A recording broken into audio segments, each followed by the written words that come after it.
Node.js is the cornerstone of any modern web project. But what is it? Let's find out.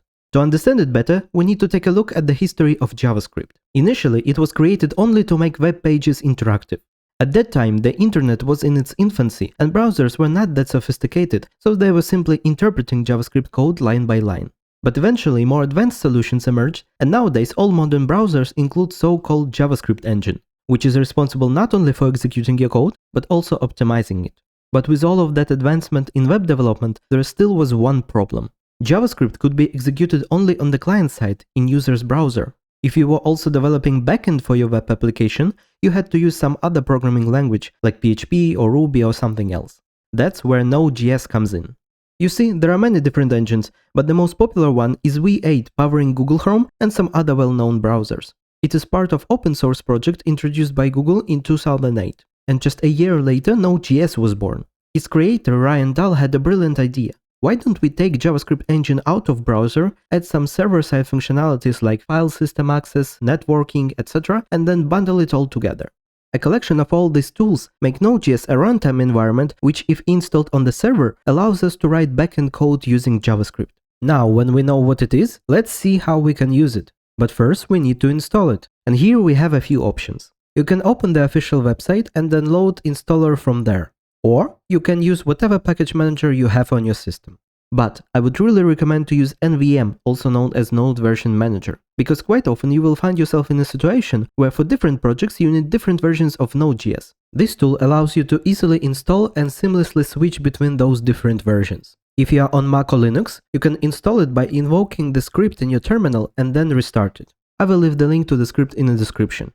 If you are on Windows, you need to find NVM for Windows on GitHub and click Download Now. Navigate to Assets and download NVM Setup executable. Then follow the installation wizard and it's done. The link to this GitHub project is added to the description as well. Once you have it on your machine, you can easily install any version of Node with NVM install command. If you want to get the latest stable version, just type NVM install latest on Windows or NVM install LTS on Mac and Linux. Great, now when we have it, we can actually start playing with it. One way you can use Node.js is just to type its name in a terminal. By doing so, you are entering REPL, read eval print loop, which allows you to execute JavaScript right in your terminal. It's a nice way to quickly test some JavaScript code without entering browser, but most of the time you will be using Node for more than that, so let's get out of here by pressing Ctrl+C. Let's create a new project folder. Inside of it, we can create a JavaScript file called index.js. Here we can write our JavaScript code and later invoke it by typing node followed by path to the file. Now, as I was saying, Node didn't simply took JavaScript engine out of the browser. It also added a whole bunch of functionalities which browsers cannot really do, but are absolutely necessary for server-side programming, like file system access, networking, etc. For example, there is a global variable called process, which has many useful features, such as access to environment variables like username on your system. It's also worth mentioning that at the same time, Node.js doesn't have access to browser-specific features like DOM API, for example. Because of that, trying to access document will result in error because there is simply no web page which is supposed to be represented by document. Now, let's also take a look at file system example. While modern browsers do have limited access to some of your files through web APIs, this access is highly restricted and only granted if user explicitly allows it. Node.js has no such limitations. It provides access to the entire file system, allowing programs to read, write, and modify any files and directories that the executing user has permissions for. For instance, we can create some txt file and then try to read it in our script. To do that, we need to use one of the built-in modules called fs. Now, modules is a very important topic, but we get back to them in a minute. Let's finish our example first. To read the file, we can use correspondingly named method, providing path to the file, encoding, and callback function which will be invoked when reading process is finished. Now, this is a perfect opportunity to highlight asynchronous nature of Node. You see, in terms of code execution, it is quite similar to browser in the sense that it also implements event loop, allowing for non-blocking calls using single thread. While other traditional backend options like PHP or others can also implement asynchronous behavior, they typically do so in a more complex way, often relying on multi-threading or additional frameworks. With Node, we have it out of the box. So here we can see that console log inside readfile callback will be executed only after all of the synchronous code is completed. Now let's get back to modules. Here you can see that in order to include module, I used require function. This is CommonJS format, which was widely used in Node before JavaScript got the standardized module system, so you will definitely still gonna see it a lot. However, in 2015, with ECMAScript 6 release, we got new keywords like import and export, which we can use to handle modules. This new format called ES modules got official stable support in Node in 2020, so a lot of newer projects might use that format instead. If you want to use it, we need to rewrite first line like this. Now, it's also worth mentioning that we can create our own modules. I can create a new JavaScript file, define some logic there, for example a function, and then export it. Just like with import, there are two formats available to us, and in each of them, there are many different ways how exactly you can export your module. So let's take a look at one option from each format.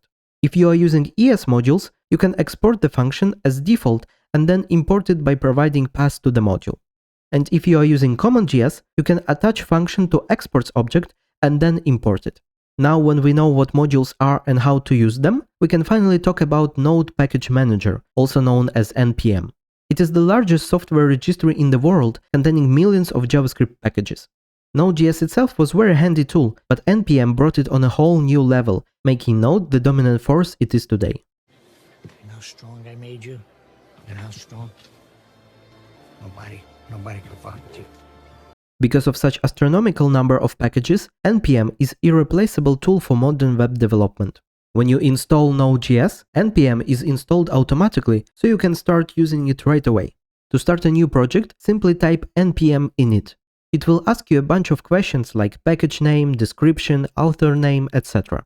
If you don't want to type all of that, you can simply add -y to use default values. You can change them later anyway. When this command gets executed, a new file called package.json will be created, which serves as the configuration file for your project. Here you can see the values you provided during npm init or default ones if you used -y. In addition to that, there is also scripts object, but we will get back to it a little bit later. Now imagine that we want to build a simple server. We can do it with built-in module like HTTP, but usually you would be using some kind of framework for that. Let's use the most famous one called Express. Since it is external module, we need to install it first. All we need to do is to type npm install followed by package name, in our case Express. When installation is finished, you can see that a new folder appeared called Node Modules. It contains all installed by you packages and all of their dependencies. You should never change anything inside Node Modules because it is maintained automatically by npm. As you can see, there is quite a number of subfolders. Usually, even relatively small packages depend on a lot of other modules. Because of that, the size of this folder can be pretty massive. And that's why you should also never commit Node Modules folder to your Git repository. It is ineffective and simply redundant, since if someone wants to clone your project on their machine, they can easily recreate this folder. How? Well, you see, when you install some package, it also gets mentioned in project.json. A new object called dependencies is added, which contains the list of all packages your project depends on. When someone downloads your project, they can simply run npm install. This command will check dependencies in project.json file and install all of them. To demonstrate it, let me delete Node Modules folder and then run npm install. As you can see, here it is. I'm big.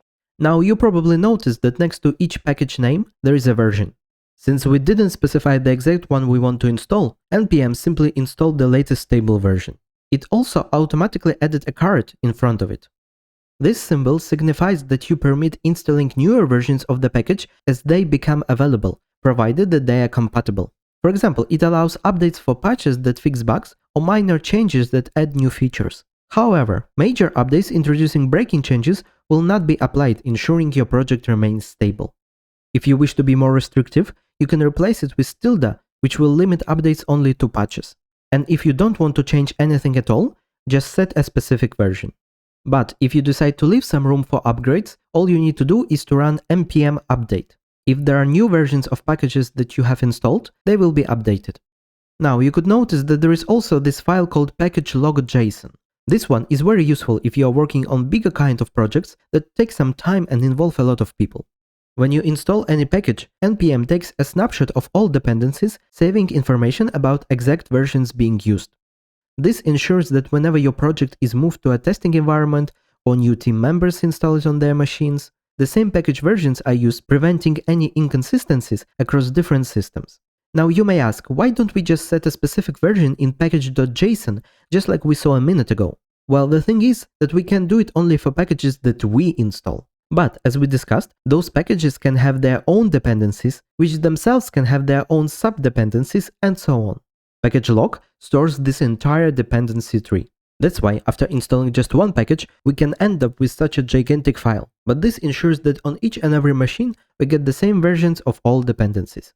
To use package lock instead of regular package, use npm CI, which stands for clean install. Okay, now let's finally get back to writing some code. So first we require express. Then we create an app by calling express function. Then we say that if our application receives GET request on default URL, we return hello world. And finally we say that application works on port 3000. Now we can run this app, open the browser, go to localhost and see that it works. But if we make any changes to our code, they will not be reflected. I have to manually restart the application in order for changes to appear. To solve this issue, we can install another package called nodemon. This tool automatically restarts your application whenever the source files are modified. Now, this package is only a helper tool for development. It's not going to be used in production environment in any way. Because of that, when installing it, we can add -d flag, which will add it as dev dependency. Another option that we have is to install it globally by using -g flag. When you install a package in normal way, it is added to node modules in your project, but when you do it globally, it is installed on the system level, so you can use it in future without adding it every time when you start a new project. But in our case, we have installed it as dev dependency. Let's try to run it. Well, command not found. Why is that? You see, because we didn't install it globally, it wasn't added as environment variable. It exists locally in node modules, so while we can run it, we have to specify the long path to it. Luckily, there is a solution. We can use scripts object from package.json. All we need to do is to come up with some kind of alias and then provide the script we want to run. Then we type npm run followed by script alias. When invoked like this, Node will automatically use the correct path so you can run your dev tools without any problems. In addition to that, if you have some scripts with a lot of flags and variables, creating a short alias like this can help a lot. Anyway, as you can see, nodemon is invoked, and now when I update the message, application restarts automatically, and I see the changes as soon as I refresh the page. And just like that, by building a small application, we have learned everything you need to know to start working with Node.js. I hope you found this video useful. If you enjoyed it, please leave a like, a comment, and subscribe for more. Till next time!